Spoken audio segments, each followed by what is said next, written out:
Hello. So we are here today talking to Hayley, who is Lyra's mum. It is International Sign Language Awareness Day. So we are having a chat about about British Sign Language or any sort of forms of communication for children or people who are hard of hearing. So if you could give us a little bit of information about Lyra, her condition and what it means for her, that'd be great. Yeah, so Lyra, when she was born in like a very poor state. So when she came out, there was a lot going on. So it took a while to actually find out that she was deaf because she had an MRI while she was in NICU, which suggested that she was likely to have hearing problems, likely to get cerebral palsy, and maybe have some other issues. It looked like it was maybe from jaundice that had caused it. But when we took her home after 3 weeks in NICU, we were just making loud noises around her because she had passed one of the hearing tests while she was still in hospital, but she failed one where they put pads on her head to try and work out if sound is going through. So they do that while she's sleeping. They play noises and then they see if there's a response in her brain, which there wasn't. So yeah, we had some understanding. Like we thought she's probably deaf, like she's just not jumping at anything, and she has like a loud older sister, so it was very obvious like from that point on.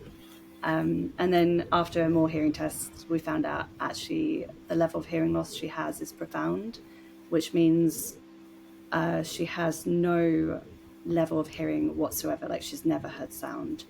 But it's a really unusual type because her ears work fine. It's that her brain can't understand the sound, or it's the auditory nerve. So it's somewhere in her brain that's stopping her from hearing sound. And you've just gone back to work after maternity leave. And how has that changed things for you? Obviously, you said that Lyra has an older sister as well. So juggling work and being a mum and looking after Lyra, who has the additional needs. So yeah, Maeve started school. There's been that juggle, which luckily we've got wraparound care. So that's been okay. And for Lyra, she started nursery back in early July. We did do a trial before I went back to work to see if she was happy. So I had like 2-3 weeks where I wasn't working, but I was dropping her off and trying to catch up on things, but still taking her to loads of appointments. So yeah, it is a big juggle because Lyra still has a lot of appointments going on. She has more than just the hearing loss ones, like the audiology side of things. She also has occupational therapy, physio, dietitian, and optician as well. So like there's many different services to juggle in. So I have had to drop back on my Mondays. I'm now doing flexible work, so I'm doing 80% of my time. So Monday, like today, is always my day of like I have appointments. I take her to different places ideally, but sometimes they can't always be Monday. Like her audiology, her assessment had to be over 3 days, which was Tuesday, Wednesday, Thursday. So on those days, I do have to basically like not work those days. So let's talk about how Lyra communicates. And you said that she goes to nursery. So what is her preferred way of communicating with you or with other people at the moment? Yeah, so I guess the difficulty with Lyra is that she's got the cerebral palsy on top of deafness. Because like if it was just deafness, she'd probably be signing back to us quite often now. But it's a big struggle to work out like what her hands are trying to tell us, like what she's trying to tell us. So what we tend to do is we have like, say, a drink in one hand, food in the other hand, and she will like reach out for the thing she wants and smiles at that item. So then we bring it closer, and if she still then looks like she wants that item, that's her telling us like, yes, like I wanted the food. But I think she's starting to show us some signs. Like I'm pretty sure yesterday she was like kind of showing that she was hungry. Whereas before I thought she was just bringing her hands to her mouth to like chew on them. But now it does seem to be like she's not actually putting them in her mouth. So I think she is just about starting to show that. She's starting to make noises as well for the things she wants. So she'll see you say water and she'll start making noises at it. And then in terms of sort of outside of the home environment, what do you think is or what do you find is the biggest challenge in terms of people who might not know sign language or who might not know how to communicate with you or with Lyra? Yeah, so when I go out and about, I am signing with her. And most people just assume that I'm doing Makaton or that like I'm just doing the baby signs from going to a baby signing class. So it's not necessarily obvious that she is deaf. And she doesn't have hearing aids yet because she's got that special type of hearing loss that I said about where it's in her brain. So if you gave her hearing aids, it would probably just like not do anything, but that's a test they'll do next month. So yeah, it's not super obvious she's deaf. So if people are like talking to her, if she's not looking at you, she won't know anything's happening. So like say they're like, I don't know, playing with a toy like a rattle and she's not looking, then to her like it just seems like she's not engaging. But actually if she's looking and she knows about it, she'll be smiling, she'll be really engaged with it. So And how have nursery sort of, in that you said that she started back in June or July, how have they incorporated communicating with her and including her with the other children? yeah, so they've been really amazing. So what they've been doing is, first of all, she has a BSL level 6 teacher, which is very rare to have in a nursery setting. So that's like the top level that you can learn for BSL. So she's signing all the time to Lyra in the class. So actually it's very beneficial for all the other children as well. They've been coming home and doing signs. They have things like sign of the week so that parents can also learn different signs.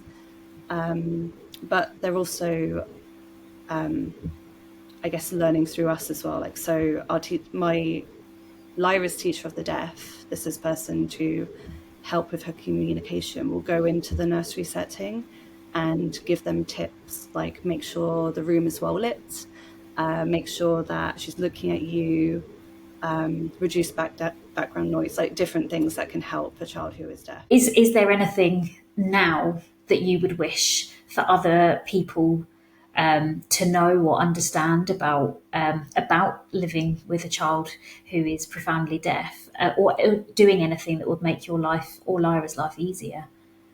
Yeah, I guess basically some understanding with deafness. For example, BSL may not necessarily be their first language. So if a child's deaf, they could be using a range of communication. It could be speech, it could be signing, or it could even be like an AAC device for them. Like that's possibly what Lyra will go for if she can't sign back.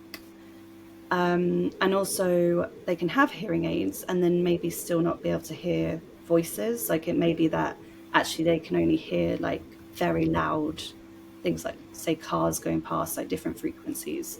So I guess it's trying to like pick up from the parents sort of like the best communication for them, but also to just try as well.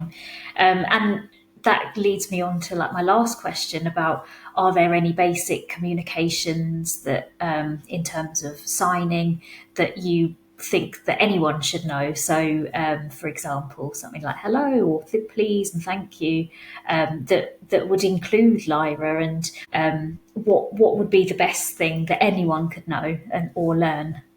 Yeah, so there are a lot of videos out there for basic greetings.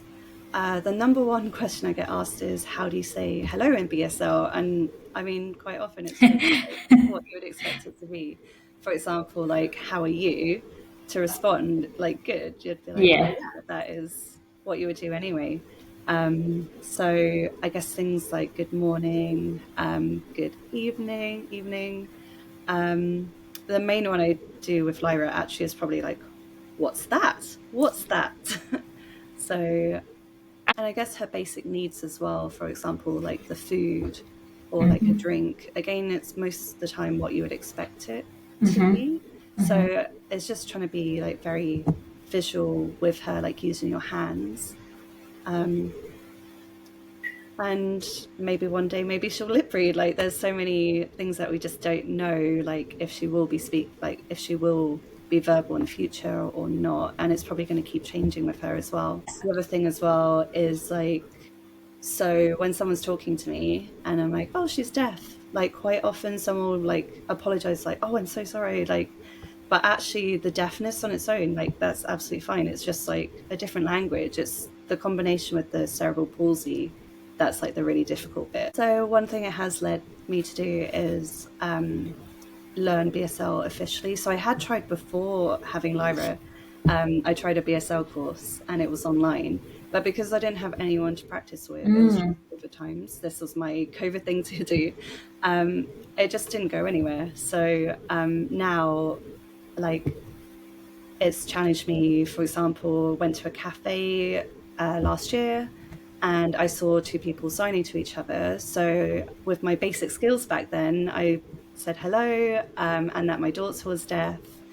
And we did have like, yeah, a little conversation. It did get to the tricky part where I was like, I have no idea what you're saying out to me. But since then, yeah, turns out she's a neighbor. We've kept in contact. So I do have people that I can practice BSL with now. Because when I practice with Lyra, there's no response from her. So I do need like, yeah, to talk to different people just to pick up the language. So yeah, I started BSL level 1 last week. And it's been great to learn with other people and practice in a room. And it's really handy with my husband now. So say he is swimming with my older daughter and he's like behind some glass, so like we can't actually talk to each other. We're now replying to each other to be like, oh, what are we going to do next? So it's really useful. Thank you so much for joining us and talking about yeah, communication and raising awareness with us. And one sign, I guess, is thank you. Thank you. Yeah, thank you so much. Thank you.